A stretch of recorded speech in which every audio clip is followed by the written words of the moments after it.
નર્મદા જિલ્લાના ગરડેશ્વર તાલુકાના આમલદા અને ખડગદા ગામ વચ્ચે બ્રિજ બનાવવાની વર્ષોથી ચાલી રહેલી માંગ હવે પૂર્ણ થઈ છે. ગ્રામ પંચાયતો અને સ્થાનિકોના સતત પ્રયત્નો બાદ અંદાજે 8 કરોડ રૂપિયાના ખર્ચે બ્રિજને મંજૂરી આપવામાં આવી છે. ખાસ કરીને ચોમાસા દરમિયાન બંને ગામ વચ્ચેનો સંપર્ક તૂટી જતો હતો, જેના કારણે લોકોને ભારે મુશ્કેલીનો સામનો કરવો પડ્યો હતો. આ બ્રિજ બનતા હવે આસપાસના 10 થી 15 ગામોને સીધો લાભ મળશે, જેમાં વિદ્યાર્થીઓ અને વેપારીઓને ખાસ રાહત મળશે. બ્રિજને મંજૂરી મળતા ગ્રામજનોમાં ખુશીની લાગણી છવાઈ ગઈ છે અને દર્શનાબેન દેશમુખનો આભાર વ્યક્ત કરવામાં આવ્યો છે. અને ખડગદા ગામ, આ બંને ખૂબ મોટા ગામો છે, ખૂબ મોટી પંચાયત છે.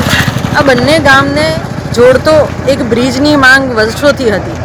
છેલ્લા 10-15 વર્ષથી આ ગામના વડીલોએ પણ આની માંગણી કરેલી હતી, પરંતુ ક્યાંક ને ક્યાંક એ કામગીરી પૂર્ણ નહોતી થઈ અને એ સફળતા નહોતી મળી શકી.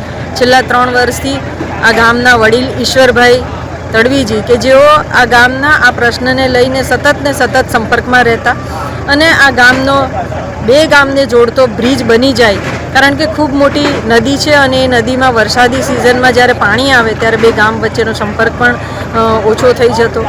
આજે ગુજરાત સરકારે માન્ય સંવેદનશીલ મુખ્યમંત્રી શ્રી ભૂપેન્દ્રભાઈ પટેલ દ્વારા જ્યારે આમદલા અને ખડગદા ગામને જોડતા બ્રિજને મંજૂર કર્યો છે, ત્યારે તેમાં માટીકામ થશે, મેટલ કામ થશે, ડામર રોડ થશે અને મેજર બ્રિજ.